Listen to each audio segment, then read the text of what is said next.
দর্শক, এই মুহূর্তে আমরা সচিবালয়ে যেতে চাই।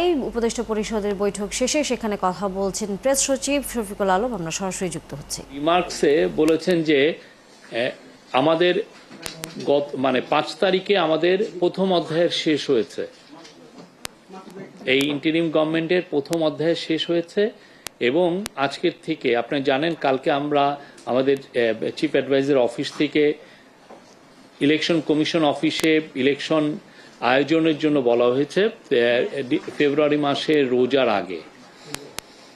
তো আজকের থেকে উনি বলেছেন যে আজকের থেকে দ্বিতীয় অধ্যায় শুরু এবং উনি বলেছেন যে এই দ্বিতীয় অধ্যায়ের প্রথম এবং প্রধান কাজ হলো নির্বাচন সুন্দরভাবে করা, এটাই প্রধান কাজ।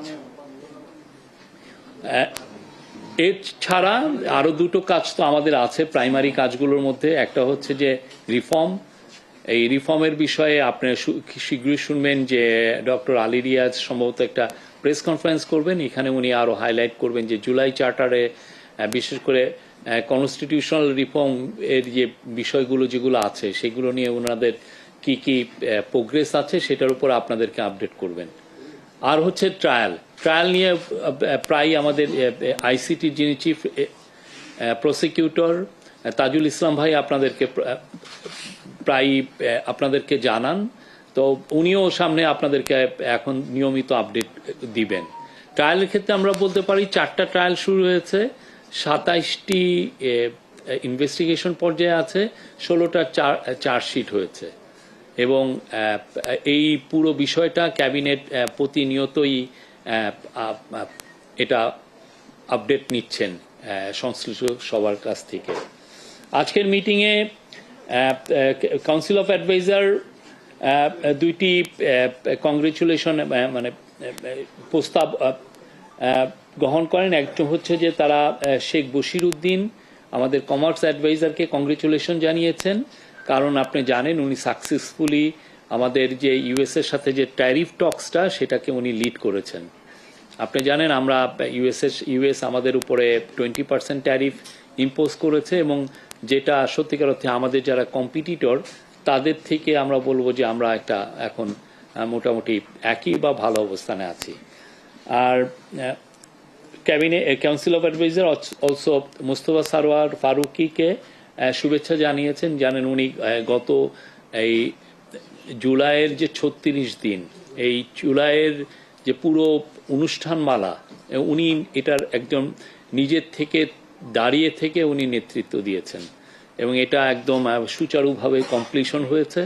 এবং আপনি দেখেন এই বিশেষ করে জুলাইয়ের অগাস্টের 5 তারিখে, যেটাকে আমরা জুলাই 36 বলি, সেই দিন লাখ লাখ জনতা ছিল ইয়েতে সংসদ ভবনের পাশে মানিক মিয়া এভিনিউ থেকে। এটা আজকের প্রথমে। আর অন্যান্য বিষয় যেটা হয়েছে যে আজকে ক্যাবিনেটের তরফ মে জুলাই যে ডিসিশন হয়েছে ক্যাবিনেটের সেটার উপর আজকে একটা আপডেট দেওয়া হয়েছে।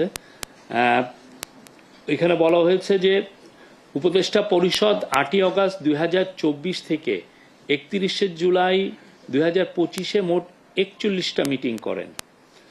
সিদ্ধান্ত গ্রহণ এবং বাস্তবায়ন 8ই অগাস্ট 2024 থেকে 31শে জুলাই 2025 পর্যন্ত 315টি সিদ্ধান্ত নেন, এটা কাউন্সিল অফ অ্যাডভাইজার বা ক্যাবিনেট। তার মধ্যে বাস্তবায়িত হয়েছে 247টি এবং এর মধ্যে শতকরা হার হচ্ছে 78.41। এটা ক্যাবিনেট সেক্রেটারির মিটিংয়ে বলেছেন, এটা হচ্ছে যে কোনো গভর্নমেন্টের স্বাধীনতার পরে যে কোনো গভর্নমেন্টের জন্য এটা একটা রেকর্ড, এই বাস্তবায়নের রেকর্ড। আর বাস্তবায়নের দিন আছে 68টি, যেটা শতকরা হার হচ্ছে 21.59। অধ্যাদেশ প্রণয়ন হয়েছে 56টি, প্রক্রিয়াধীন অধ্যাদেশ আছে 10টি। মানে উপদেষ্টা পরিষদ বৈঠকে দর্শক, আমরা সরাসরি এতক্ষণ প্রধান উপদেষ্টা পরিষদের যে বৈঠক হয়েছে কিছুক্ষণ আগে সেটি নিয়ে জানাচ্ছিলেন গণমাধ্যম কর্মীদের সামনে প্রেস সচিব। আমরা সেই বক্তব্য ছিলাম।